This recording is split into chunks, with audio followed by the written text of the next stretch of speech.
فاسألوا أهل الذكر إن كنتم لا تعلمون.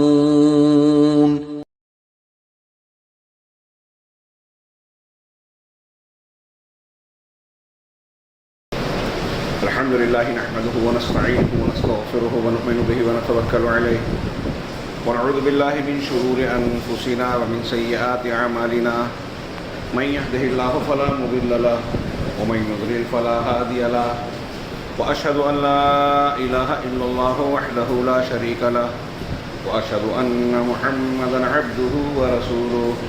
أما بعد فإن خير الحديث كتاب الله وخير الهدي هدي محمد صلى الله عليه وسلم وشر الأمور محدثاتها وكل محدثة بدعة وكل بدعة ضلالة وكل ضلالة في النار.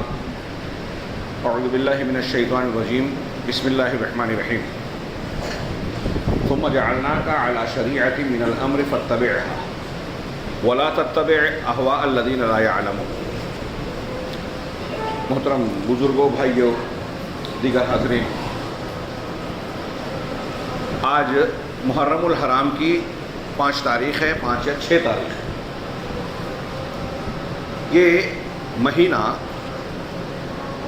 ہجری سن اور اسلامی تقویم کا پہلا مہینہ ہے. اس کے بارے میں عمومی طور سے ہم اور آپ اچھی طرح جانتے ہیں کہ اللہ رب العالمین نے سال کے 12 مہینوں میں، جیسا کہ سورہ توبہ میں ارشاد ہے، ان عدت الشہور عند اللہ 12 شہرا منہا 4 حرم. اللہ کے نزدیک یوم خلق السماوات والارض، آسمان اور زمین کو پیدا کیا اس وقت سے مہینوں کی گنتی 12 ہے، اور ان 12 میں سے 4 حرمت والے ہیں. ان حرمت والے مہینوں میں سے ایک یہ محرم الحرام ہے. یہ گویا محرم الحرام کی ایک شرعی حیثیت نے کہ شریعت نے اس کو یہ اعزاز بخشا کہ اسے حرمت والا بنایا. اس کے اپنے احکامات ہیں. شرعی اعتبار سے محرم الحرام کو دوسرے پہلو سے دیکھیں تو اللہ کے نبی جناب محمد رسول اللہ صلی اللہ علیہ وسلم سے یہ ثابت ہے کہ آپ اس کی 10ویں تاریخ کو روزہ رکھتے تھے. رمضان کے روزوں کی فرضیت سے پہلے یہ 10ویں تاریخ کا روزہ فرض تھا. جب رمضان المبارک کے روزے فرض ہو گئے، اللہ تعالیٰ کی جانب سے نافذ ہوئے، تو اس روزے کی حیثیت بدل دی گئی کہ اب یہ نفل ہے، مستحب ہے، جو چاہے رکھے جو چاہے نہ رکھے. لیکن اس کی یہ فضیلت اب بھی برقرار ہے کہ اللہ رب العالمین نے، اللہ کے رسول صلی اللہ علیہ وسلم نے فرمایا کہ افضل الصیام بعد شہر رمضان شہر اللہ المحرم، کہ رمضان کے روزوں کے بعد سب سے زیادہ فضیلت والا روزہ اللہ کے مہینے محرم کا روزہ ہے. اور نبی کریم صلی اللہ علیہ وسلم نے اس کی فضیلت یہ بتائی کہ اگر کوئی یہ ایک دن کا روزہ رکھتا ہے تو اس کے سال بھر کے گناہ، یعنی صغیرہ گناہ، سال بھر کے گناہ معاف ہو جائیں گے. اللہ سے یہ امید کی جا سکتی ہے. اللہ کے رسول نے کہا میں اس کی امید کر رہا ہوں کہ جتنی باتیں میں بیان کر رہا ہوں یہ صحیح حدیثوں سے ثابت ہے، بخاری، مسلم اور دیگر حدیث کی کتب میں. اللہ کے نبی صلی اللہ علیہ وسلم نے آخر وقت میں یہ بھی فرمایا، یہاں اس کی تفصیل ہے کہ یہودی بھی اس دن کی تعظیم کرتے ہیں اور روزے رکھتے ہیں. جب آپ مدینہ تشریف لے گئے، وہاں آس پاس میں یہودی تھے تو پتہ چلا اس دن کا روزہ رکھتے ہیں. آپ نے کہا کہ کیوں رکھتے ہو؟ تو کہا اللہ رب العالمین نے اس دن حضرت موسیٰ علیہ السلام اور ان کے ساتھ بنی اسرائیل کو فرعون کے پنجہ استبداد سے نجات دی تھی. فرعون اور آل فرعون معجزاتی طور پر ڈوبے تھے، جبکہ اسی دریا میں راستہ بنا اور موسیٰ علیہ السلام اور بنی اسرائیل نکل گئے تھے. ان کو نجات ملی، یہ غرقاب ہوئے. اس کے خوشی اور شکرانے میں سیدنا موسیٰ علیہ السلام نے روزہ رکھا، لہذا ہم ان کی اتباع میں رکھتے ہیں. آپ نے فرمایا نحن احق بموسیٰ منہم، ہم موسیٰ علیہ السلام کے سے تعلق کے ان سے زیادہ حقدار ہیں. چنانچہ آپ 9ویں کو تو 10ویں کو تو رکھتے تھے. جس سال انتقال ہوا، وفات ہوئی آپ کی، اس سے پہلے آپ نے کہا کہ اگر آئندہ سال میں زندہ رہا تو 10ویں کے ساتھ 9ویں بھی رکھوں گا تاکہ یہود کی مخالفت ہو، تاکہ یہود کی مخالفت کے لیے میں اس کے ساتھ 9ویں بھی رکھوں گا. یہ صحیح روایت میں ہے. ایک دوسری روایت جس میں ذوف ہے 10ویں کے ساتھ 11ویں کا بھی ذکر ہے. ہاں یہ میں نے اختصار کے ساتھ یہ احکامات بیان کیے کہ رمضان محرم الحرام کی شرعی حیثیت دیکھیں تو یہ دوسری حیثیت بنتی ہے کہ اس کی 10ویں تاریخ کو اور مخالفت یہود میں 10ویں کے ساتھ 9ویں تاریخ کو روزہ رکھیں.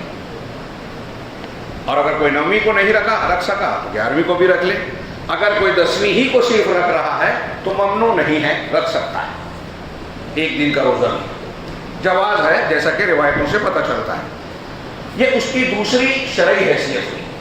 شریعت کے اعتبار سے گویا یہ شکرانے کا دن ہے, روزہ رکھنے کا دن ہے. روزہ سیدنا موسیٰ علیہ السلام نے اللہ کا شکر ادا کرنے کے طور پر رکھا. شکر ایک طریقے سے خوشی کے مقام پر ہوتا ہے اور نبی کریم صلی اللہ علیہ وسلم نے بھی اس کا اہتمام فرمایا, لہذا آپ کی بھی سنت ہوئی. تو یہ اس کی دوسری شرعی حیثیت ہوئی.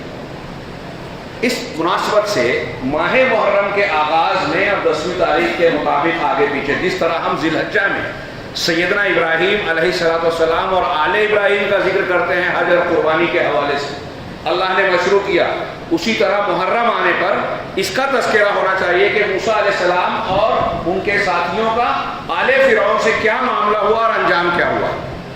یہ واقعہ کوئی معمولی واقعہ نہیں ہے.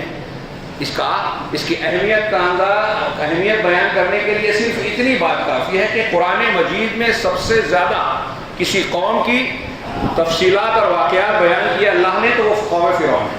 اس کے مختلف اسباب مفسرین نے بنائے بیان کیے, یہاں اس کا موقع نہیں. تو قوم فرعون موسیٰ علیہ السلام کا اور فرعون کا واقعہ بڑی اہمیت کا ہے. اور آج کا جو ہمارا ماحول ہے پوری دنیا میں مسلمانوں کا پریشانی, دقت, ظالموں کے نرغے میں مسلمان مارے جا رہے ہیں, کوٹے جا رہے ہیں, ہر طریقے سے ستائے جا رہے ہیں, ان کے گھروں کو توڑا جا رہا ہے, بچوں کو قید کیا جا رہا ہے. وہاں بھی آپ دیکھیے فرعون جو ہے مسلمان بچوں کو, اس وقت کے جو موسیٰ بنی اسرائیل کے تھے, بچوں کو قتل کرتا, بچیوں کو چھوڑ دیتا, مختلف قسم کے مظالم ڈھاتا, ان کو غلام بنا کر رکھا اور انتہائی حقوق ان کے چھین رکھے تھے, انتہائی ظلم و ستم کا نشانہ بنا رکھا. اس معاملے میں حضرت موسیٰ علیہ السلام کا کیا کردار رہا, کس طریقے سے اللہ سے مدد مانگی, وہ آج ہمارے لیے درس اور عبرت کا سامان ہے. بہت اہمیت کا اس پر مستقل خطبہ ہونا چاہیے, لیکن آج مجھے عنوان دوسرا دیا گیا ہے, اس پر میں تفصیل میں سب سے گزارش کروں گا کہ یا تو علماء سے کہیں یا اپنے طور سے بھی اس واقعے اور اس واقعے کے اندر جو ہمارے لیے دروس و عبرت کے سامان ہیں اس کو پڑھیں. اس میں ہمارے لیے حوصلہ ہے, ایمان کو مضبوط بنانے کا مواد ہے, اور اللہ رب العالمین سے تعلق جوڑنے اور کاٹنے کے نتائج کا اعلان ہے کہ اگر ہم اللہ رب العالمین کے دین کے لیے جینا سیکھ جائیں تو اللہ تبارک و تعالیٰ بڑی سے بڑی مصیبت, چاہے ہمارے پاس اسباب نہ ہو, فرعون اور آل فرعون کا مقابلہ کرنے کی سخت اور طاقت بنی اسرائیل میں بالکل نہیں تھی. اللہ سے مدد مانگی. حضرت موسیٰ نے کہا تھا کہ وَاسْتَعِينُوا بِاللَّهِ وَاصْبِرُوا, اللہ سے مدد مانگو اور صبر کرو, قریب ہے کہ اللہ تمہارے دشمنوں کو ہلاک کرے اور ان کی جگہ تمہیں خلافت اور حکومت سے نوازے. اور ایسا ہی ہوا. کیا تھی طاقت بنی اسرائیل کے پاس, اور ان کے یہاں تو شکوے شکایات تھے, بے حوصلگی تھی, ان کا حوصلہ بالکل ٹوٹ اور مر چکا تھا. ایک موقع آیا کہ انہوں نے حضرت موسیٰ اپنے پیغمبر سے کہہ رہے ہیں معجزات دیکھنے کے بعد کہ زبان ربوں کا فقاتل انا ہاؤنا قائدون, آپ اور آپ طرف جائیں, جنگ کریں, ہم یہاں بیٹھے ہوئے. اتنے ٹوٹے حوصلے والے تھے, کمزور تھے.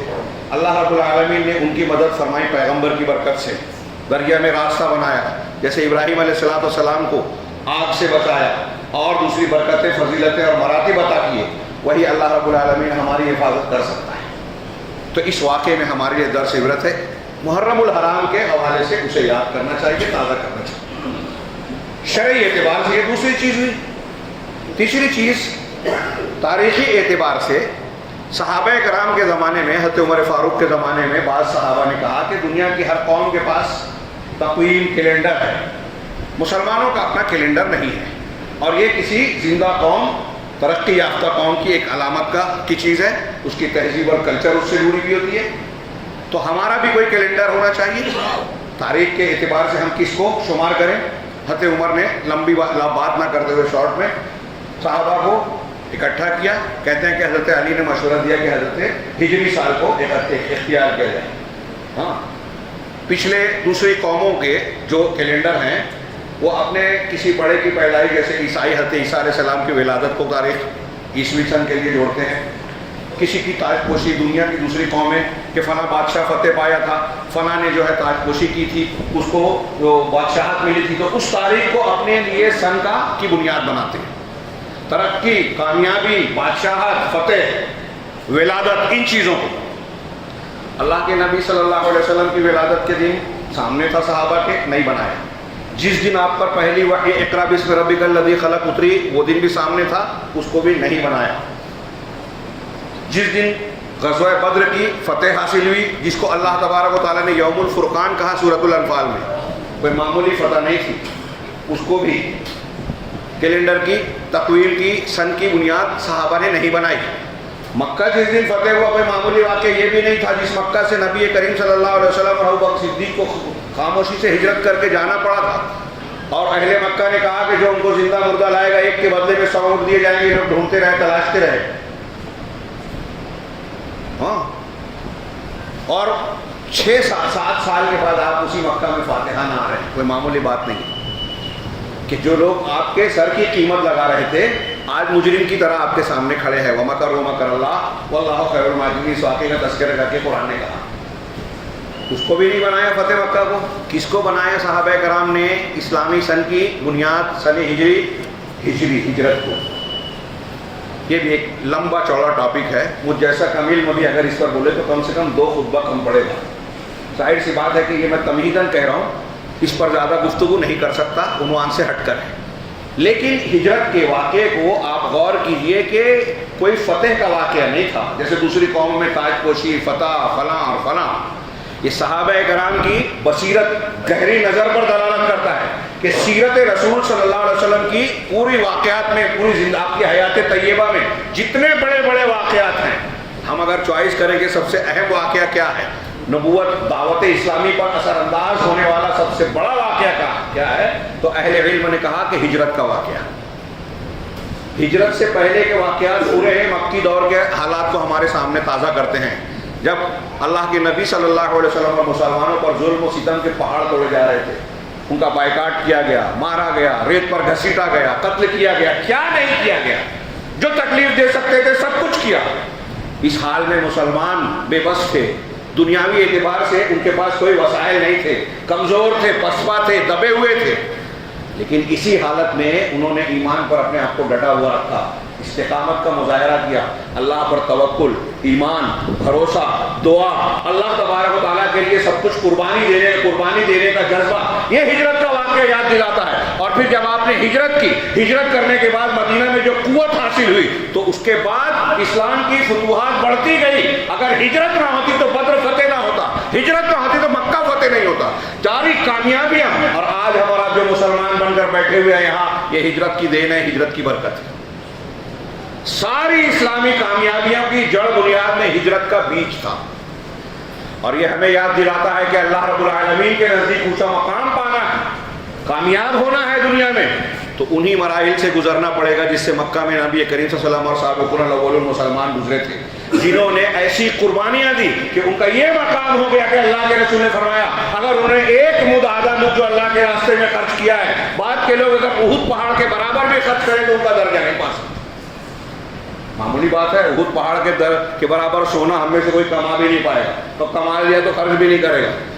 اور اگر کیا تو صحابہ کرام کا ایک مد، آدھا مد، کلو، آدھا کلو آج کی زبان میں کہہ لیجیے ہمارے یہاں کے وزن میں، تو شاید کوئی غلط بات نہیں ہوگی، 2-1 کلو انہوں نے جو خرچ کیا احد پہاڑ کو. کیوں؟ وہ دور کیسا تھا. آج بھی ہم دیکھیے چلتی گاڑی میں لوگ سوار ہوتے ہیں، اگر مسلمانوں کے ساتھ زیادتی ہو رہی ہے تو لوگ ایمان بیچنے لگتے ہیں. ہاں، ایک غیر مسلم دیکھتا ہے کہ اسلام صحیح ہے، قبول نہیں کرتا کہ ابھی قبول کروں گا تو لوگ پریشان کریں گے. قرآن حدیث والا مسلک اہل حدیث قرآن و حدیث کے مطابق نظر آتا ہے. بہت سارے ہمارے حنفی دوست کہتے ہیں کہ آپ کا مسلک صحیح سمجھ میں آ گیا. بعض علماء نے بھی کہا، ہاں منبر رسول سے کہہ رہا ہوں. لیکن کیا ہے کہ ہم لوگ اگر اس پر عمل کرنے لگے تو مسائل آئیں گے، پریشانیاں. اللہ سے زیادہ لوگوں سے ڈرتے ہیں.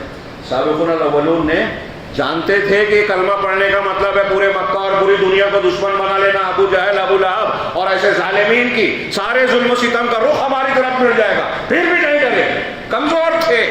اللہ پر توکل کیا. اس میں کوئی معمولی درس اور عبرت کا سامان نہیں ہے. صحابہ کرام نے ہمارے سن اور کیلنڈر کو ہجرت کے واقعے سے جوڑ کر ہم کو یہ تعلیم دی کہ اس واقعے کو ہمیشہ یاد رکھیے. مسلمانوں کی قوت اللہ سے تعلق، اللہ پر ایمان، دین کے لیے قربانی دینا، دین پر جمے رہنا، مخالف کتنے بھی سخت ہو، شدید و طاقتور، آپ اللہ کے دین پر ڈٹے رہیں، اللہ کی مدد آئے گی. یہ آج کے دور میں اس سبق کی کتنی ضرورت ہے، اندازہ لگائیے. قدم قدم پر ہے. سوشل میڈیا پر اور دوسری جگہ کو دیکھیے تو نوجوان مایوسی کا شکار ہے، شکوے شکایت کر رہے ہیں. جو طریقہ اللہ کی مدد کے آنے کا بتایا گیا ہے اسے اختیار کرنے کے لیے ہم تیار نہیں ہیں. ایک دوسرے پر الزام لگاتے ہیں، کوستے ہیں. تربیت اور تعلیم کے راستے جو قرآن و حدیث نے اور اللہ کے رسول صلی اللہ علیہ وسلم نے پریکٹیکل کر کے دکھائے اس کو اختیار کرنے کے لیے تیار نہیں. غلط سلط طریقے اختیار کرتے ہیں. یہ میں نے ماہ محرم کی 2-3 مناسبتیں بتائی. پہلی بات کہ یہ حرمت والا مہینہ، دوسرا روزہ جو حضرت موسیٰ علیہ السلام کے فرعون سے نجات پانے کا یاد کو تازہ کرتا ہے، اس سے جڑا ہوا ہے اور اس کے دروس ہم کو تازہ کرانے کی دعوت دیتا ہے. تیسرا ہمیں تاریخی اعتبار سے صحابہ کرام نے جو سن ہجرت سے اس کو جوڑا، اس اسلامی دینی سن کو، اس کے تناظر میں ہم کو ہجرت کے واقعات کو تازہ، اس کے دروس و عبرت کو جو ہے وہ اس کی تجدید کرنی چاہیے.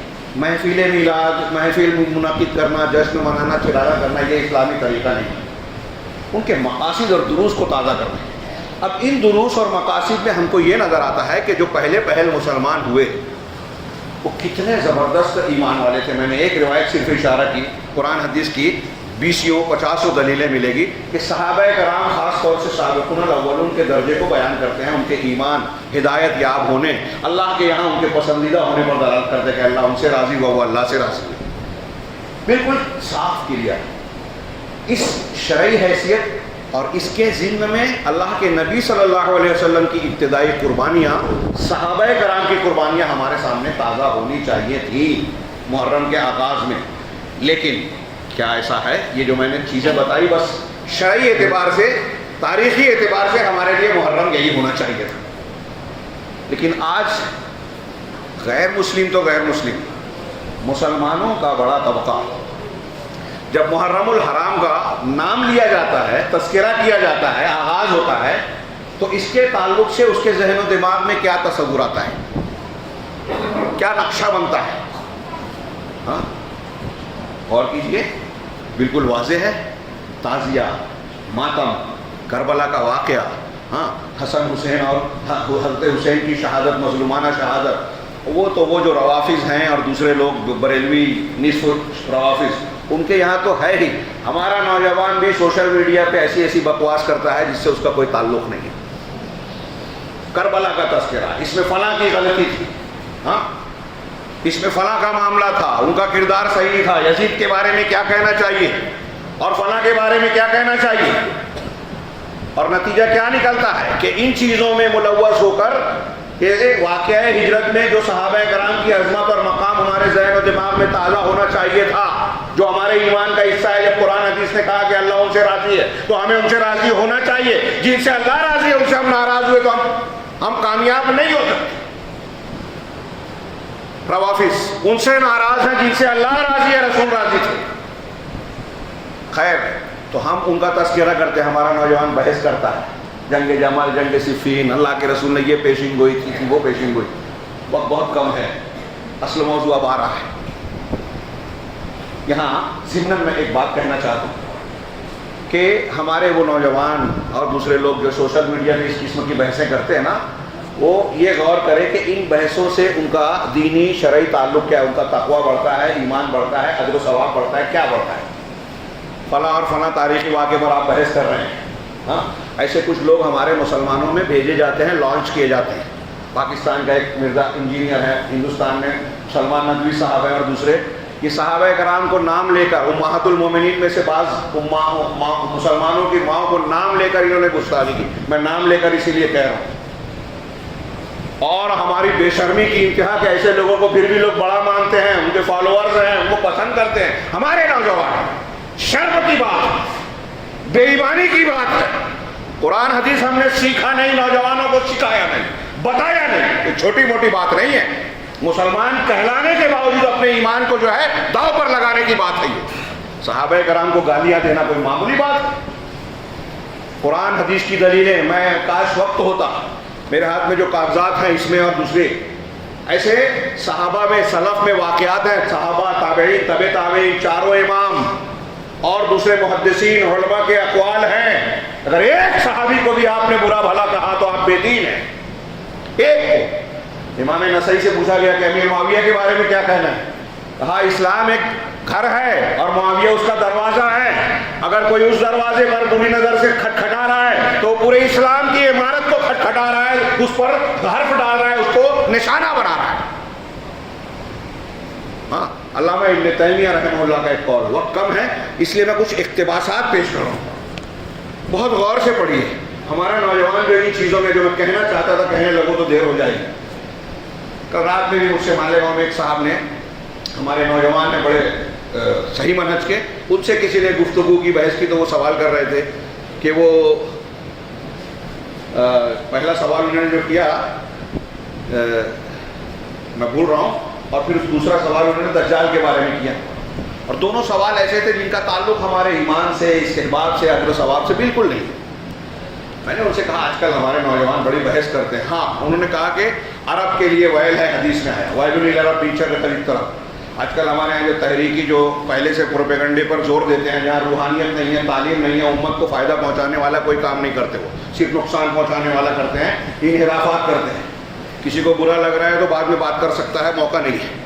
ہاں، وہ لوگ ان کے یہاں دیکھیے، وہ صحابہ کرام کو نشانہ بناتے ہیں، سعودی عرب کو نشانہ بناتے ہیں.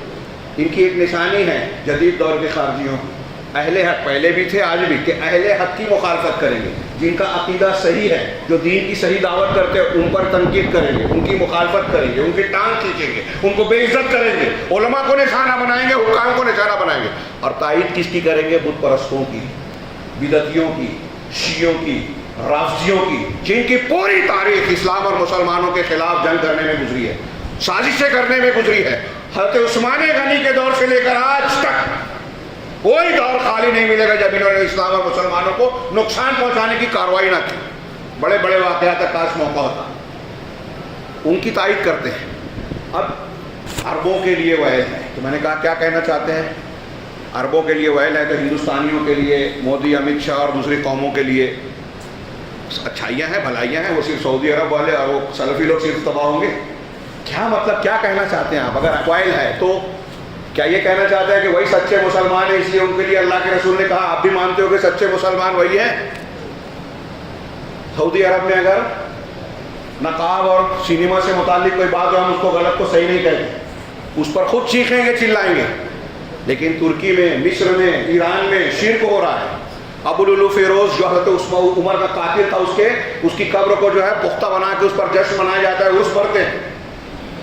ہاں، حضرت عثمان علی، حضرت ابوبکر صدیق، عمر فاروق پر کھلے تبرہ کیا جاتا ہے، سنی مسجدوں کو مارا جاتا ہے، سنیوں کو قتل کیا جاتا ہے. پورے احواز میں، عربی میں مسلمانوں پر بے طرح ظلم کیا جاتا ہے. اس علاقے میں مسلمان بچوں کو ابوبکر، عمر، عائشہ، حفصہ نام رکھنے کی اجازت نہیں ہے. اس پر آپ کوئی ہنگامہ نہیں سنیں گے، خاموش.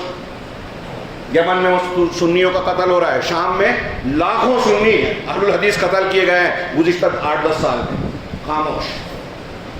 اس پر کوئی رد عمل نہیں. یہ یہود و نصارہ کے ایجنڈا پر کام کرنے والے جدید دور کے خارجی ہیں. میں نے ان سے سوال کیا کہ کیا یہ عرب کے لیے شر ہے، اس سے کیا کہنا چاہتے ہیں؟ باقی لوگوں کے لیے خیر ہے، آپ بہت اچھے ہیں، ترکی، ایران، ہندوستان سب کے لیے خیر ہے، کیا مطلب؟ بولنا کیا چاہتے ہو؟ اس سے ان کی برائی ہوتی ہے. بھائی پورے مسلمانوں کے لیے کہا کہ فتنے آئیں گے تو سارے مسلمان غلط ہو گئے. اس حدیث سے آپ یہ کہنا چاہتے ہو؟ کتنی حدیثیں ہیں کہ مسلمانوں میں قرب قیامت میں ایسے ایسے فتنے اٹھیں گے، سارے مسلمان غلط، یہ کہنا چاہتے ہو؟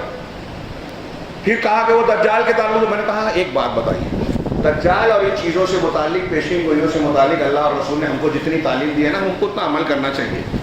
کیا ہم ان کے فتنے سے پناہ مانگے، شر سے پناہ مانگے؟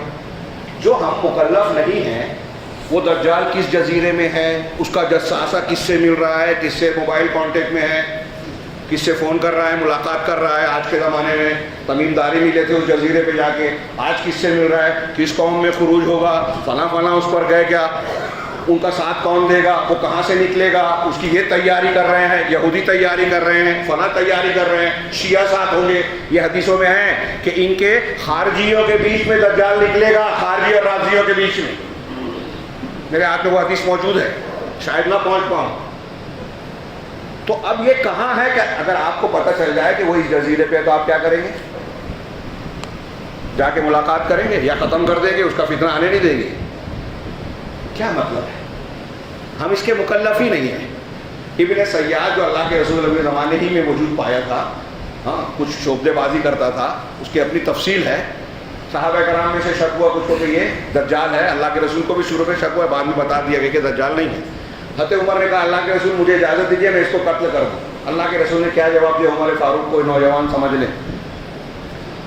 کہا کہ چھوڑو اسے, اگر یہ واقعی دجال ہے تو تمہارا بس نہیں چلے گا. اللہ نے اس کے لیے جو مقدر کیا ہے وہ ہو کر رہے گا. اگر اللہ تعالیٰ نے مقدر کیا ہے تو وہ ہو کر رہے گا, اور اگر دجال نہیں ہے تو پھر اس کی فکر کی ضرورت ہی نہیں ہے. تو اگر دجال کسی جزیرے پہ بندھا ہے, آپ کو پتہ چل جائے کہ وہ جزیرے پہ ہے, تو آپ جا کے کیا کر لیں گے؟ کیا کرنا چاہتے ہیں؟ کون سی خدمت انجام دیں گے اس پہ دماغ پاشی کر کے؟ اس کے مقابلے میں نماز پڑھ کے نماز کی دعا مانگی اللہم انی اعوذ بک من فتنۃ المسیح الدجال, تو آپ سنت پر عمل کریں گے. آپ کی اس فکر کرنے سے, تحقیق کرنے سے, الٹی سیدھی بحث اور مباحثہ سوشل میڈیا پر وقت ضائع کرنے سے وہ واقعات اور وہ جو اللہ نے مقدر کیا ہے بدلے گا نہیں, اور آپ کو اللہ اور رسول نے ہم کو اس کا مکلف نہیں بنایا. لہذا جس چیز کا مکلف نہیں بنایا اس میں پڑھنا لا یعنی چیز ہے. من حسن اسلام المرء ترکہ ما لا یعنی, اللہ کے رسول نے فرمایا اسلام کی خوبی میں سے, آدمی کے مسلمان ہونے کی خوبی یہ ہے کہ لا یعنی بیکار چیزوں کو چھوڑ دے. اور ہمارے سوشل میڈیا پہ آج نوجوان 90% انہی چیزوں پر بحث کرتا ہے. اگر وہ دینی بات کرتا بھی ہے تو وہ گندی دنیا داری والی جو اکثر تو وہ کرتے ہیں, جو دینی کے نام پہ کرتے ہیں, اسلام پسندی کا مظاہرہ کرتے ہیں, 90% وہ بات کرتے ہیں جس کا ان کی زندگی سے, ان کے عمل سے تعلق ہی نہیں ہے. فلاں حکومت ایسی, فلاں سیاسی لیڈر ویسا, فلاں خبر ایسی, فلاں خبر ویسی. اگر کسی ملک میں کوئی خرابی ہے تو آپ کے سوشل میڈیا پر ڈالنے سے وہ اس میں اصلاح کچھ ہوگی, کچھ فرق پڑے گا؟ آپ کے اپنے تعلق سے جو معاملات ہیں وہ کیجیے. خیر میں یہ بات عرض کر رہا تھا اس تناظر میں, علامہ ابن تیمیہ نے کہا کہ محرم الحرام کے تناظر میں اس کی شرعی حیثیت سے دماغ ہٹا کر واقعہ کربلا جو سن 61 ہجری میں پیش آیا, 61 ہجری میں رسول اللہ صلی اللہ علیہ وسلم کی وفات کے تقریباً 50 سال بعد, 13 ہجری میں آپ کی وفات ہوئی اور 61 ہجری میں یہ واقعہ ہوا, پورا 50 نہیں اس سے کم. تو کیا ایک سوال یہ ہے کہ آپ کی وفات کے بعد اگر کوئی واقعہ رونما ہوتا ہے جو واقعی بہت افسوسناک ہے, تکلیف دینے والا ہے, کیا اس سے شریعت کے احکام و مسائل پہ کچھ فرق پڑے گا؟ حضرت موسیٰ کی اور اللہ کے رسول کی سنت میں ہم 10ویں تاریخ کو روزہ رکھتے ہیں. تو اب کچھ رافضی اور رافضی صفت لوگوں نے کہا کہ حضرت حسین کا واقعہ چونکہ 10 محرم کو ہو گیا ہے اس لیے روزہ نہیں رکھنا چاہیے. کیا یہ شریعت بدل جائے گی؟ وہ اللہ کے رسول کی شریعت منسوخ ہوگی, بدلے گی؟ بتائیے, غور کیجئے. نہیں بدلے گی نا. اللہ کی قدر و قضاء و قدر سے اگر کوئی واقعہ اسی تاریخ کو ہوتا ہے, کچھ اور بھی واقعات بیان کیے جاتے ہیں, بعض ضعیف روایتوں میں, بعض صحیح روایتوں میں کچھ واقعات ہیں. اللہ تعالیٰ نے اس دن آدم کی دعا قبول کی, اور مختلف انبیاء کے مختلف واقعات بیان کیے جاتے ہیں, وہ سب صحیح نہیں ہیں. اس میں صحیح حضرت موسیٰ علیہ السلام والا معاملہ ہے. کچھ لوگ حضرت نوح کی کشتی کے جودی پر لڑنے کا بھی تذکرہ کرتے ہیں, اور حضرت آدم والا واقعہ. تو 10 محرم الحرام کی اس اعتبار سے ایک تاریخی حیثیت ہے, شرعی حیثیت ہے, لیکن اس شرعی حیثیت کو کیا آپ کی وفات اور دین کے مکمل ہو جانے کے بعد, الیوم اکملت لکم دینکم کا قرآنی اعلان آ جانے کے بعد 50 سال بعد ایک واقعہ پیش آ رہا ہے اسی تاریخ کو, تو کیا اس کی وجہ سے شریعت بدل دیں گے؟ اللہ جب واقعہ کربلا کا تذکرہ ہوا تو اب اس کو خوب ذکر کیا جاتا ہے, ماحول میں گرمی پیدا کیا جاتا ہے. شیعہ اور رافضی تو ہیں ہی, ہمارے یہاں جو بریلوی حضرات ہیں, اور اب تو سوشل میڈیا پر جو تحریکی ہیں جدید دور کے خارجی, وہ بھی ان بحثوں کو دہراتے ہیں. میں نے سلمان صاحب کا نام لیا, سلمان ندوی, ہاں وہ بھی ذکر کرتے ہیں. حضرت عائشہ صدیقہ رضی اللہ تعالیٰ عنہ کو برا بھلا کہا، میں نے کلپ دیکھی، میں نے خود سنی ہے. حضرت امیر معاویہ اور بعض دوسرے صحابہ کو برا بھلا کہا. گمراہ ہے وہ شخص، توبہ کرنی چاہیے. ان کے پیچھے چلنے والا نہیں ہے، ایسے لوگوں کے پیچھے جو چلتے ہیں وہ ان سے زیادہ بے وقوف ہے. تو میں یہ عرض کر رہا تھا علامہ ابن تیمیہ کا یہ قول سنیے. وہ کہتے ہیں کہ شیطان نے حضرت حسین رضی اللہ تعالیٰ عنہ کے قتل کے سبب 2 بدعتیں پیدا کی، اس کا ذکر اور حوالہ دے کر. اس میں کوئی شک نہیں کہ وہ ایک حادثہ افسوسناک ہے، تکلیف دہ ہے، مظلومانہ ہے. حضرت ام سلمہ رضی اللہ تعالیٰ عنہ حضرت حسین کے قتل کی خبر سے غم کے مارے انتقال کر گئی، اور دوسرے سلف کا، صحابہ کا بہت برا حال ہوا. ہم بھی افسوس کرتے ہیں، لیکن اس تذکرے سے کیا آج بھی ہم نوحہ ماتم کریں؟ علامہ ابن تیمیہ کہتے ہیں کہ شیطان نے اس واقعے کے تناظر میں، اس کے سائے میں لوگوں کو کے اندر 2 بدعتیں ایجاد کی. پہلی بدعت غم کی، نوحہ ماتم کی، یوم عاشورہ کو. 10ویں تاریخ کو غم اور نوحہ ماتم. میرا خیال ہے پیچھے جو کھڑے ہیں بیٹھ جائیں. غم اور نوحہ ماتم، اس میں یہ نوحہ ماتم کیسے کیا جاتا ہے؟ اپنے سر پر گال پیٹے جاتے ہیں، بال نوچے جاتے ہیں، جو تیز بلند آواز سے لوگ چیختے چلاتے روتے ہیں.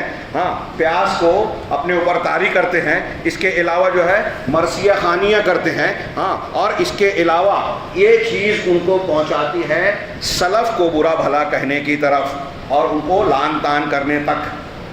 یعنی حضرت حسین کو جب مظلوم بناتے ہیں تب ان کے مقابل اور پھر ان کے مقابلے کے جو تعلق کے لوگ ہیں ان سب کو لعن طعن کے دائرے میں لاتے ہیں.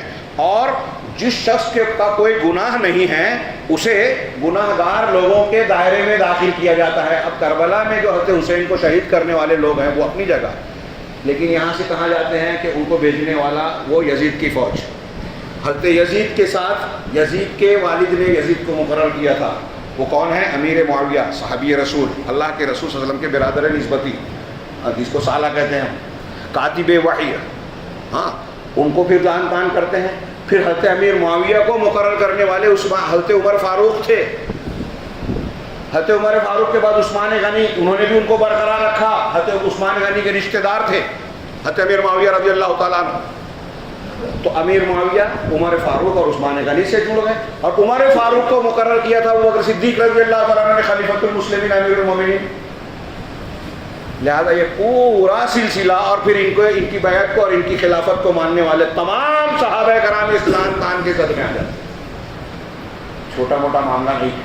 شیخ الاسلام کے جملے میں بڑی بلاغت ہے، وقت نہیں ہے اس لیے انہی کی بات کو پیش کروں. وہ کہتے ہیں یہاں تک کہ سابقون الاولون کو گالیاں دی جاتی ہے، اور وَتُقْرَأُ أَخْبَارُ مَصْرَعِهِ الَّتِي كَثِيرٌ مِنْهَا، اور حضرت حسین کی شہادت کی خبروں کو خوب بڑھا چڑھا کر بیان کیا جاتا ہے، جس میں سے زیادہ تر جھوٹی روایتیں ہیں، غلط واقعات اور قصے ہیں. اور ان چیزوں سے ان کا مقصد کیا ہوتا ہے؟ فتنے اور امت کے درمیان فرقہ واریت کے دروازے کو کھول دینا، فتنہ برپا کرنا، امت کے اندر فرقہ بندی پیدا کرنا، ایک دوسرے کے خلاف بغض و عناد پیدا کرنا. کیونکہ اور حالانکہ نہ یہ چیز واجب ہے نہ مستحب ہے. غور کیجیے، حضرت حسین کا کربلا کا تذکرہ کرنا، اگر محرم الاحرام آئے، میں سوال کرتا ہوں کسی بھی مفتی سے پوچھ لیجئے کہ آپ اور ہم کربلا کا تذکرہ ایک جملے میں بھی نہ کریں تو کیا یہ کوئی شریعت میں کمی ہوگی ہمارے؟ یہ نہ واجب ہے نہ مستحب ہے، دین کا کوئی حصہ نہیں ہے. میں نے شرعی حیثیت بتائی، کربلا کا ذکر کرنے کی ضرورت ہی نہیں ہے. اور اگر اس مصیبت کا ذکر محرم میں ہوتا ہے، کبھی بھی ہوتا ہے، تو ایک مسلمان کو کہا گیا ہے کہ تکلیف کی بات آئے تو انا للہ و انا الیہ راجعون کہے. حضرت فاطمہ کی روایت ہے کہ مصیبت مومن کا طریقہ ہوتا ہے کہ مصیبت آئے تو وہ کہے انا للہ و انا الیہ راجعون. نوحہ ماتم کرنا کفر کی علامت ہے. اللہ کے رسول صلی اللہ علیہ وسلم کی متعدد روایت ہیں کہ جس نے بال نوچا، گال پیٹا، گریبان پھاڑا، جاہلیت کی پکاری وہ ہم میں سے نہیں. تو علامہ ابن تیمیہ کہتے ہیں کہ یہ نہ واجب ہے نہ مستحب ہے، اور اس پر مسلمانوں کا اتفاق ہے، اختلاف نہیں ہے. حنفی شافعی حنبلی کا سب متفق ہیں کہ کربلا کا ذکر کرنا، حضرت حسین رضی اللہ تعالیٰ عنہ کی شہادت کا ذکر کرنا یہ نہ واجب ہے نہ مستحب. ہاں کہا بلکہ یہ جزا فضا نوحہ ماتم مصیبتوں پر، قدیم مصیبت پر نوحہ ماتم کرنا یہ ان عظیم چیزوں میں سے ہیں جس کو اللہ اور اس کے رسول نے بدعت قرار دیا ہے. اسی طریقے سے اس موقع پر خوشی اور فرحت کا اظہار کرنا یہ بھی بدعت کا حصہ ہے۔ آگے شیخ نے کہا اسی طرح وہ ایک جگہ کہتے ہیں کہ اس میں کوئی شک نہیں کہ حضرت حسین رضی اللہ تعالیٰ عنہ کا قتل ہونا یہ اعظم الذنوب ہے، گناہوں میں بہت بڑا ہے، اور اس فعل کو کرنے والا، اس پر راضی رہنے والا، اس میں مدد کرنے والا اللہ کی سزا کا مستحق ہے۔ جو اس قسم کے اعمال کے حقدار ہوتے ہیں ویسے ہی وہ بھی مستحق ہے۔ لیکن اگلا جملہ بغور سنیے، لیکن حضرت حسین رضی اللہ تعالیٰ عنہ کا قتل اور شہید کیا جانا یہ ان لوگوں سے زیادہ افضل نہیں ہے، بڑی مصیبت نہیں ہے جو انبیاء کرام علیہ الصلوۃ والسلام اللہ کے راستے میں قتل کیے گئے، یا سابقون الاولون صحابہ کرام جن کا درجہ حضرت حسین سے کہیں بڑا ہے،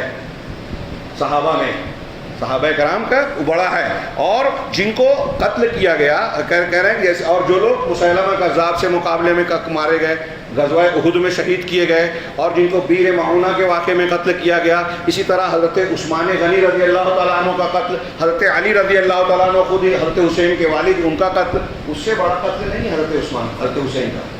خاص طور سے وہ لوگ جنہوں نے حضرت علی کو قتل کیا، ان کے والد حضرت علی کو قتل کیا، وہ حضرت علی کو قتل کرنے والے حضرت علی کو کافر و مرتد سمجھتے تھے، خارجی تھے۔ یہاں وقت نہیں ہے اس لیے میں بات کو شارٹ کر دوں اپنے الفاظ میں، کہ حضرت حسین کو جن لوگوں نے قتل کیا وہ حضرت حسین کو کافر نہیں سمجھتے تھے، بلکہ ان لوگوں میں سے بہت سے لوگ تو ایسے تھے جو اس کو گناہ مانتے تھے، لیکن مجبور تھے قتل کرنے پہ کہ ہم نے خط لکھ کے بلایا ہے، اور اگر یہ یزید کے پاس پہنچ گئے تو ہم پھنس جائیں گے، اس لیے اپنے آپ کو بچانے کے لیے ان کو مارنا ضروری ہے، گناہ سمجھ کر بھی اپنے دنیاوی مقصد کے لیے مار دیا۔ تو کون زیادہ بڑا قتل ہوا؟ یہاں میں وقت زیادہ ہو گیا، میں اس کے لیے معافی چاہتا ہوں، چند منٹ لوں گا، حالانکہ اصل چیز باقی ہے میری جو میں اس تناظر میں پیش کرنا چاہتا ہوں، جو آج کا بہت عظیم الشان بلکہ ہر دور کا فتنہ ہے۔ وہ کیا؟ وہ یہ کہ اس تناظر میں آج ہمارے نوجوانوں کے اندر خارجیت اور رافضیت پنپ رہی ہے، اور اس کی سرپرستی کر رہے ہیں دنیا کے وہ لوگ جو اسلام پسندی کا ڈھنڈورا تو پیٹتے ہیں، لیکن حقیقت میں یہود و نصارہ اور روافض کے ایجنڈے پر کام کرتے ہیں۔ خارجیت کاغذ میں جو تھا میں نے لایا تھا، وہ بیان کرنا چاہتا تھا کہ خارجیت کی ابتدا کہاں سے ہوئی۔ بخاری مسلم کی لمبی چوڑی حدیث ہے حضرت ابو سعید خدری سے، وہ کہتے ہیں کہ اللہ کے رسول کے پاس حضرت علی نے یمن سے کچھ سونا بھیجا، آپ نے کچھ لوگوں میں تقسیم کیا، قریش ناراض ہوئے، وہ اعتراض کیا، تو کہا کہ میں یہ جو نئے نئے مسلمان ہیں ان کی تعریف کر رہا ہوں۔ تو ایک شخص جو ہے وہ سر گنجا تھا، اس کی کھچکھچی داڑھی تھی اور اس کی ٹھوڑیاں کھچی ہوئی تھی، وہ آیا اور اللہ کے رسول سے کہا کہ اے محمد اللہ سے ڈریے، تقوی اختیار کیجیے۔ اللہ کے رسول نے کہا کہ تمہاری ہلاکت ہو، اگر میں اللہ سے نہیں ڈروں گا تو پھر کون ڈرے گا؟ کیا تم اللہ تبارک و تعالیٰ پوری دنیا کے لوگوں پر مجھ سے مطمئن ہیں، اور تم لوگوں کے سلسلے میں، مال کے سلسلے میں مجھ سے مطمئن نہیں ہو؟ یہ جب کہا تو وہ آدمی جانے لگا، تو آدمیوں میں سے حضرت سعید کہتے ہیں کسی نے کہا کہ اللہ کے رسول اجازت دیجیے میں اس کی گردن مار دوں، یہ منافق ہے۔ تو آپ نے کہا کہ اس آدمی کی نسل سے ایسے لوگ پیدا ہوں گے جو قرآن پڑھیں گے لیکن ان کے گلے سے نیچے نہیں اترے گا، اور وہ دین سے اس طرح نکل جائیں گے جیسے تیر کمان کو چیر کر نکل جاتا ہے، پھاڑ کر نکل جاتا ہے، اس پر تھوڑا نشان تو رہتا ہے، نشان بھی نہیں بچتا، اور وہ دین سے ایسے ہی یہ لوگ دین سے نکل جائیں گے۔ دوسری حدیثوں میں ہے کہ وہ نماز جو پڑھیں گے تم اپنی نماز کو ان کے سامنے کمتر سمجھو گے، ان کی تلاوت کو اپنی تلاوت کے سامنے بہت سمجھو گے، اپنی تلاوت کو کمتر سمجھو گے، ان کی عبادات کے سامنے اپنی عبادت کو کمتر سمجھو گے، لیکن وہ دین سے اس طرح نکل جائیں گے جیسے تیر شکار کو چھید کر باہر نکل جاتا ہے۔ اگر میں نے ان کو پا لیا، اللہ کے رسول نے کہا میں نے ان کو پا لیا تو ان کو قتل کروں گا عاد کی طرح، تم میں سے جو چاہے اس کو قتل کرے۔ ہاں، اللہ کے رسول صلی اللہ علیہ وسلم نے کئی حدیثیں بخاری مسلم کے تواتر کے درجے تک پہنچنے والی علماء کے نزدیک حدیثوں میں ان خوارج کی صفات بیان کی گئی ہے کہ ایسے لوگ، اسی روایت میں یہ ہے کہ ان کی نسل سے جو پیدا ہوں گے وہ اہل اوثان کو چھوڑیں گے اور اہل اسلام کو ماریں گے۔ دھیان دیجیے، اہل ایمان کو، مسلمانوں کو قتل کریں گے، اور اہل اوثان یعنی بت پرستوں کو، مشرکین کو قتل کو چھوڑیں گے۔ آج دیکھ لیجئے وہ داعش کی شکل میں آئے، القاعدہ کی شکل میں آئے، دھماکہ کرنے والے مسجدوں میں دھماکہ کرتے ہیں، ہاں، اور اسرائیل میں علاج کراتے ہیں۔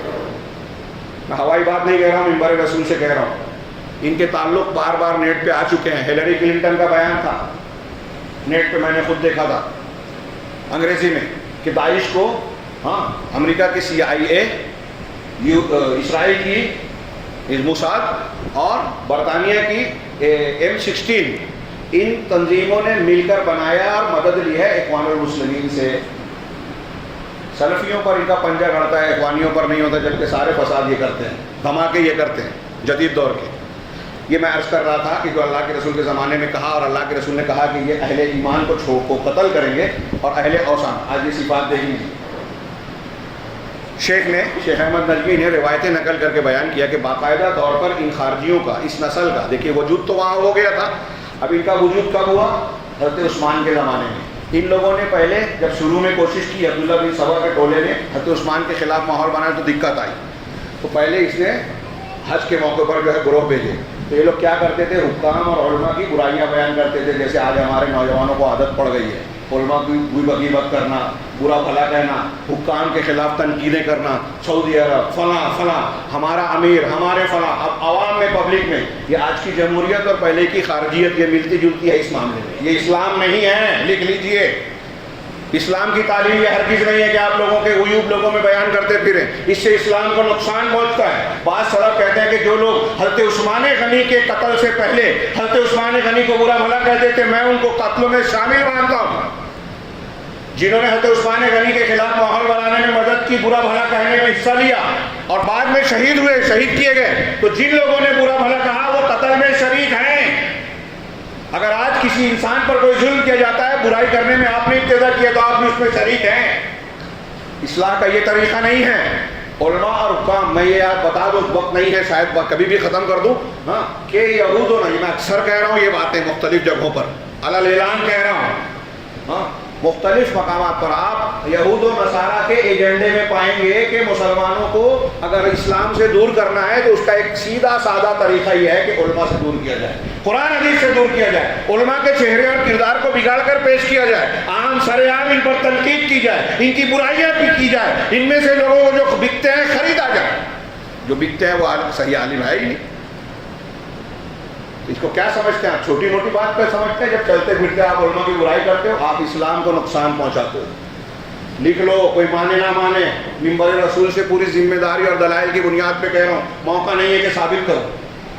جب ایک آدمی، ایک عالم کو لوگ عالم اور اچھا سمجھیں گے تو مسئلہ پوچھیں گے، رہنمائی لیں گے، فتوے پوچھیں گے، لیکن جب آپ اس کو برا بنا دو گے تو اس کو بولیں گے ارے یہ تو ایسا ہے، نہیں پوچھنا ہے۔ جب آپ اس کا ذریعہ بنے، دین کی دعوت میں، تعلیم میں رکاوٹ کا راستہ بن رہے ہیں آپ، یہ خارجیت ہے جدید دور کی۔ شیخ احمد نجمی نے روایتیں نقل کر کے کہا کہ وہ جو خارجیت تھی، اللہ کے رسول کی ایک حدیث ہے سنن ابن ماجہ کی، اور وہ علامہ البانی نے اس کو صحیح کہا کہ ایک قوم ایسی پیدا ہوگی جو قرآن پڑھے گی لیکن اس کے سینے میں نہیں اترے گا، دین سے نکل جائیں گے، وہ والے جملے دہرائے، اور آخر میں کہا کہ ان میں سے مختلف ادوار میں قومیں پیدا ہوتی رہیں گی اور کاٹی جاتی رہیں گی، ختم کیے جائیں گے۔ حضرت ابن عمر کہتا ہے کہ میں نے 20 سے زیادہ مرتبہ اللہ کے رسول سے یہ جملہ سنا کہ جب بھی ان میں کوئی نسل پیدا ہوگی ان کو ختم کر دیا جائے گا۔ تو یہ ختم ہوں گے آئیں گے، ختم ہوں گے آئیں گے سلسلہ آج تک جاری ہے۔ موجودہ دور میں اہل علم نے کہا کہ جدید دور کے خارجی کہاں پیدا ہوئے، اس کے پیدائش کہاں سے ہوئی، تو شیخ احمد نجمی کہتے ہیں کہ اخوان المسلمین نے، شیخ حسن البنا نے جس کی بنیاد ڈالی اور سید قطب جس کو آگے بڑھائے، اس نے جو ہے جدید دور کی معاصر خارجیت کو اور جو ہے پنپایا ہے۔ ایک طرف وہاں خارجیت ہے، رافضیت ہے، سریت ہے، باطنیت ہے، صوفیت ہے، سب اکٹھا ہے، ساری گمراہیاں۔ اور اللہ کے رسول صلی اللہ علیہ وسلم نے خارجیوں کے بارے میں جو جملے کہا ہے وہ پڑھ لے، سن لے تو رونگٹے کھڑے ہو جائے۔ کہا یہ دنیا میں سب سے برے اور بدترین مقتول ہے، ان کو مارا جائے تو اگر ان کو کوئی مارتا ہے تو وہ جنتی، کوئی یہ کسی کو مارتے ہیں تو وہ خوش نصیب۔ اللہ کے رسول کی حدیثوں میں ہے، اللہ کے رسول نے خارجیوں کو کلاب النار کہا، جہنم کے کتے۔ صحیح حدیث میں بعض علماء نے اس کی تشریح کی کہ دنیا میں جس طرح حکام اور مسلمانوں پہ چیختے چلاتے ہیں، جہنم میں بھی کتوں کی طرح بھونکیں گے، اس لیے ان کو جہنم کے کتے کہا گیا۔ یہ دین سے نکل جائیں گے، یہ شر الخلق والخلیقہ، اللہ کے رسول نے کہا کہ مخلوق اور خلیقہ میں سب سے برے لوگ ہیں۔ اور جدید دور کے خارجیوں کو دیکھیے، اسلام مسلمانوں کے لیے جتنا پرابلم یہ پیدا کر رہے ہیں کوئی نہیں کر رہا ہے آج۔ یہ جو دمم دھماکہ اس مسلمانوں اور اسلام کو دہشت گردی کے جھوٹے الزام سے متہم کرنے کا ذریعہ بن رہے ہیں، اور جو اہل حق ہیں ان کو گھیرنے کا ذریعہ یہی بنتے ہیں۔ ان کو نہیں پکڑتی عالمی طاقتیں، ان کو بلاتی ہے پارلیمنٹ ہاؤس میں اور خفیہ مقامات پر کہ مسلمانوں میں یہ قرآن حدیث کے ماننے والے کون ہیں، ان کی کیا لوپ ہولس ہیں، ان کو کیسے بہکایا جائے۔ ایک تنظیم بناؤ، ان میں نوجوانوں کو بلاؤ، اسلام پسندی کا ڈھول رچو اور پھر ان کو گرفتار کرو، 15 سال 20 سال جیل میں سڑنے دو۔ ایسی تنظیمیں ہمارے یہاں بن رہی ہے۔ ہمارے بیچ میں سے لوگ انکار حدیث کی وبا پھیلا رہے ہیں، ایسے لوگ ہمارے یہاں صوفیت اور تصوف اور خارجیت اور باطنیت کو ہوا دیتے ہیں، اعتراض کرتے ہیں تو سلفیت پر، صحابہ پر، قرآن حدیث پر۔ غور کرنے کی بات ہے، چھوٹی موٹی بات نہیں ہے، وقت کافی زیادہ ہو گیا، معافی چاہتا ہوں، لیکن یہ بہت اہم ہے۔ اپنے نوجوانوں کو بتائیے، خطرات منڈلا رہے ہیں، آخرت کا تو آخرت کا، دنیا میں بھی جو سازشیں ہیں نا ہم کو احساس نہیں ہے۔ ہمارے نوجوان بک رہے ہیں موبائل پر ادھر ادھر، ہاں خریدے جا رہے ہیں، تنظیموں سے وابستہ ہو رہے ہیں، ان کو گرفتار کرنے کی تیاری شروع ہو چکی ہے۔ آپ آنکھیں کھولیں، میں یہ کہہ رہا ہوں میں خطرے میں ہوں، لیکن کوئی پرواہ نہیں، اللہ رب العالمین حامی و ناصر ہے۔ تو میں عرض کرنا یہ چاہتا ہوں کہ جدید دور کی خارجیت کو شیخ احمد نظمی کہتے ہیں، ان کی کتاب کا ہے عباس سیسی کی کتاب قافلۃ الاخوان المسلمین، پڑھیے کس کو انہوں نے قتل کیا، دھماکہ کیا، اس میں انہوں نے ریکارڈ دیا ہے۔ یہ کتاب کا نام شیخ سید قطب کی کتابیں دیکھیے، فی ظلال القرآن، سورہ انفال، سورہ انعام، سورہ یونس کی عبارتوں کو نقل کیا اور کہا کہ آج دنیا میں کوئی اسلامی حکومت نہیں ہے، کوئی مسلمان سماج ہے ہی نہیں، دنیا وہیں لوٹ آئی ہے جہاں پہلے تھی جاہلیت کے دور میں۔ اب مسلمان کوئی سماج رہا نہیں، اگرچہ لوگ اذان خانے ہیں، مسجدوں میں لوگ اذان دیتے ہیں، لیکن لا الہ الا اللہ کا کلمہ پڑھتے ہیں، اس کے مدلول اور معنی کو سمجھے بغیر سارے کے سارے امت محمدیہ کو سید قطب نے کافر قرار دیا، واجب القتل قرار دیا۔ یہی خارجیت ہے۔ خارجیت کی علامت کیا ہے؟ وہ گناہ کبیرہ کے ارتکاب کو کفر کہتے ہیں۔ حضرت علی عثمان غنی کے زمانے میں پیدا ہوئے، شہید کیا، صرف 2 منٹ لیتا ہوں۔ اور حضرت علی کے زمانے میں ان لوگوں نے جب وہ جنگ جمل ہوئی، جنگ صفین ہوئی، حضرت معاویہ کی طرف سے قرآن اٹھایا گیا، حضرت علی نے کہا کہ دیکھو جنگ کو روکو مت، یہ ان کی چال ہے، قرآن کے ذریعے سے وہ اپنے آپ کو بچانا چاہتے ہیں۔ لوگوں نے کہا نہیں، جب قرآن بیچ میں آ گیا تو ہم کو روکنا چاہیے، مجبور کیا، جنگ رک گئی۔ اس کے بعد کچھ لوگوں نے صلح کی کوشش کی، حضرت علی نے ایک حکم بنایا، حضرت معاویہ نے، اور یہ بات چیت ہوئی۔ تو ان خارجیوں نے جو حضرت علی کے اس میں سے کہا کہ آپ نے کفر کیا، آپ نے کفر کیا۔ ہاں اللہ تعالیٰ قرآن میں کہتا ہے ان الحکم الا للہ، حکم تو صرف اللہ کا ہے، تم نے تو انسان کو حکم بنا لیا، کافر ہو گیا۔ اور پھر اپنے مقام پر کوفہ پہنچنے کے بعد جو ہے اعلان کر دیا کہ حضرت علی کافر ہو گئے، ہم ان کے مخالف ہیں۔ اللہ حضرت علی نے حضرت ابن عباس کو بھیجا، انہوں نے مناظرہ کیا، ان کے اعتراضات کا جواب دیا۔ اس میں ایک بہت بڑی تعداد 2 لاکھ 4 لاکھ کی واپس توبہ کر کے مسلمان ہو گئی، باقی قائم رہی، اور حضرت علی نے ان سے جنگ کی، ان کو نہروان میں اکثر کو قتل کر دیا۔ وہی اللہ کے رسول نے کہا کہ کاٹ دیے جائیں گے، کاٹ دیے گئے۔ حضرت علی اس میں نشانیاں دیکھ کر، ایک ایسا شخص تھا جس کا کندھا جو ہے وہ عورت کے پستان کی طرح اللہ کے رسول نے بتایا تھا، اس لاش کو دیکھ کر آپ بہت خوش ہوئے اور اللہ کا شکر ادا کیا کہ یہ میں نے صحیح کیا اور اللہ کے رسول نے جو بتایا تھا وہی پایا۔ تو یہ حضرت علی کے دور میں اس طرح تھے۔ ان کی علامت یہ ہے کہ دیکھیں حضرت علی کو انہوں نے منصوبے کے ساتھ عبد الرحمن ابن ملجم نے قتل کیا، خارجی تھا، قرآن بہت اچھا پڑھتا تھا۔ حضرت عمرو بن عاص نے مصر فتح کیا تھا، تو حضرت عمر کو خط لکھا کہ یہاں ایک ایسے آدمی کو بھیجیے جو لوگوں کو قرآن پڑھا سکے۔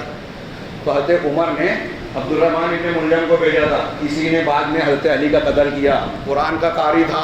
آج ہمارے یہاں میں اکثر کہتا ہوں کہ ہمارا نوجوان لائک کرے گا، نماز اتنی اچھی پڑھتے ہیں، اللہ کے رسول نے کہا کہ تم سے اچھی نماز پڑھیں گے، تم سے اچھا روزہ رکھیں گے، قرأت کریں گے، لیکن دین سے نکل جائیں گے۔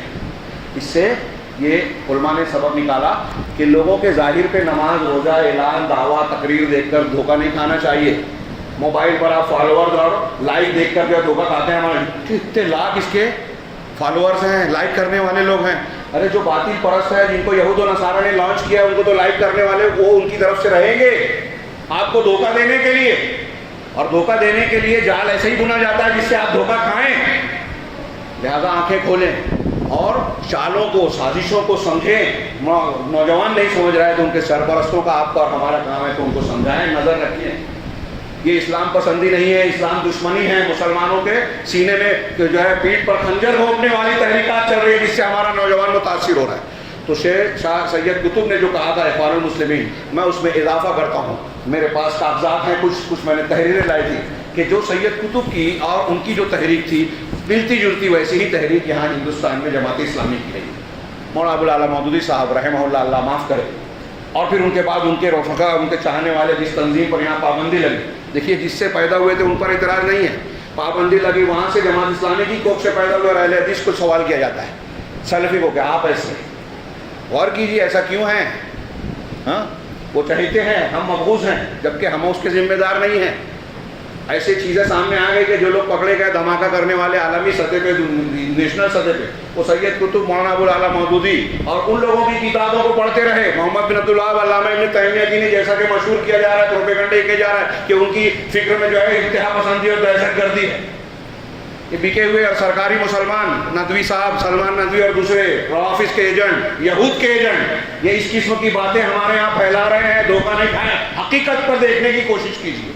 تو یہ حکومت کو قائم کرنا ہے، اقتدار قائم کرنا ہے، مسلمان جذباتی بات کرے، یہ ساری باتیں جو کرتے ہیں جذباتی، اور پھر خاص طور سے یہاں سے اس کو ایندھن ملتا ہے کربلا اور محرم الحرام کے موقع سے۔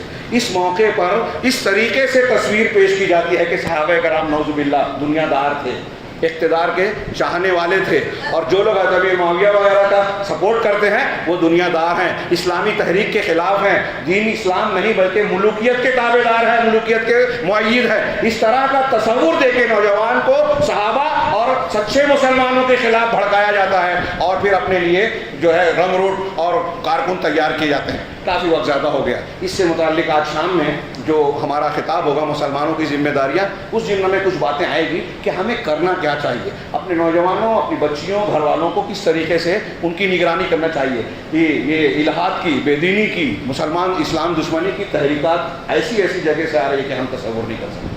وقت نہیں ہے، صرف ایک چیز کی طرف اشارہ کروں، آپ دیکھ رہے ہیں، ہاں 3-4 مہینہ پہلے ایک یہیں کے ایک اخبار میں نے پڑھا کہ صرف 1 مہینے میں آپ کے شہر بمبئی میں 1 مہینے میں 35 مسلم لڑکیوں نے غیر مسلموں سے شادی کی، مذہب بدلا۔ ہاں نیند اڑ جانی چاہیے، ہاں غیرت کے مارے ہمارا ہوش اڑ جانا چاہیے۔ بے غیرتی آ گئی ہے، آنکھ کا پانی مر گیا ہے، ہماری دینی غیرت دفع ہو گئی ہے، ہم جانوروں کی طرح کھانے پینے والے جانور بنتے جا رہے ہیں۔ ہماری دنیا ٹھیک ٹھاک رہے، گھر بار چلتا رہے، بال بچے، ہم اپنے دینی ذمہ داریوں کو فراموش کر چکے ہیں، دینی غیرت کو جو ہے مار چکے ہیں ایسا لگتا ہے۔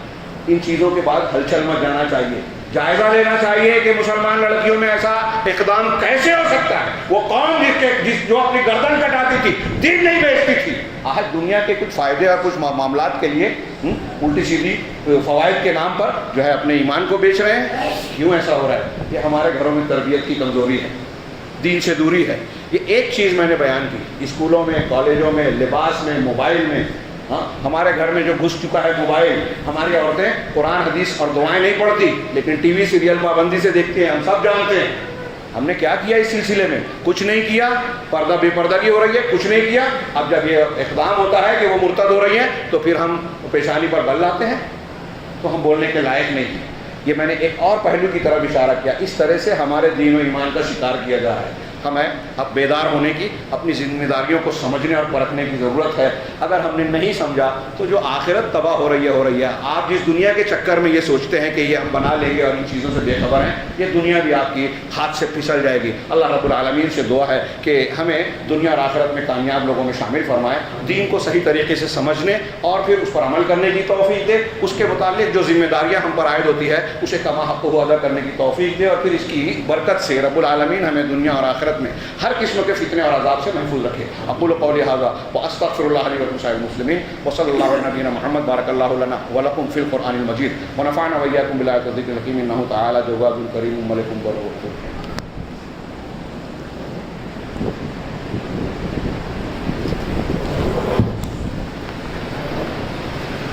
الحمد للہ نحمدہ ونستعینہ ونستغفرہ ونؤمن بہ ونتوکل علیہ ونعوذ باللہ من شرور انفسنا ومن سیئات اعمالنا من يهده الله فلا مضل له ومن يضلل فلا هادي له واشهد ان لا اله الا الله وحده لا شريك له واشهد ان محمدا عبده ورسوله اما بعد فاعوذ بالله السميع العليم من الشيطان الرجيم بسم الله الرحمن الرحيم ان الله وملائكته يصلون على النبي يا ايها الذين امنوا صلوا عليه وسلموا تسليما اللهم صل على محمد وعلى ال محمد كما صليت على ابراهيم وعلى ال ابراهيم انك حميد مجيد اللهم بارك على محمد وعلى ال محمد كما باركت على ابراهيم وعلى ال آل إبراهيم إنك حميد مجيد. عباد الله رحمني ورحمكم الله، إن الله يأمر بالعدل والإحسان وإيتاء ذي القربى وينهى عن الفحشاء والمنكر والبغي يعظكم لعلكم تذكرون. اذكروا الله يذكركم وادعوه يستجب لكم ولذكر الله تعالى وجل وأكبر.